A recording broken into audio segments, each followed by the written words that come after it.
Un bolide électrique de 12 mètres de long, 3 tonnes 5 et 3000 chevaux, la Venturi VBB3 est tout simplement la voiture électrique la plus puissante jamais construite.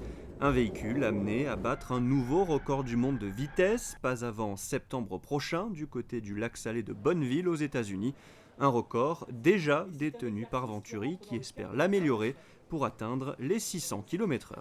En 2010, Venturi avec la VBB 2.5 a établi le record du monde à 495 km/h avec un véhicule qui faisait 700 chevaux.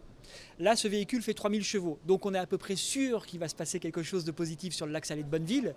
Sauf que depuis 3 ans que cette voiture est prête, on a été victime d'intempéries assez étonnantes. Énormément de pluie, des orages très violents qui ont inondé cette piste. Difficulté à évacuer l'eau.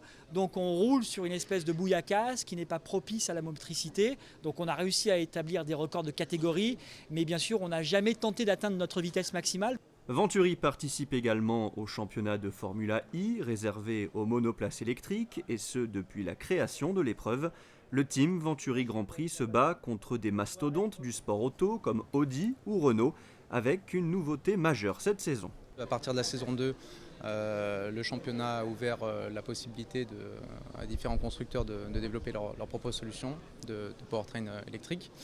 Donc Venturi a développé pour la saison 2 une chaîne de traction optimisée par rapport à la première année et a pu fournir une autre écurie, donc Dragon Racing. La chaîne de traction Venturi est l'une des plus performantes du championnat. Stéphane Sarrazin, pilote du team Venturi, reste sur une 2e place à Long Beach.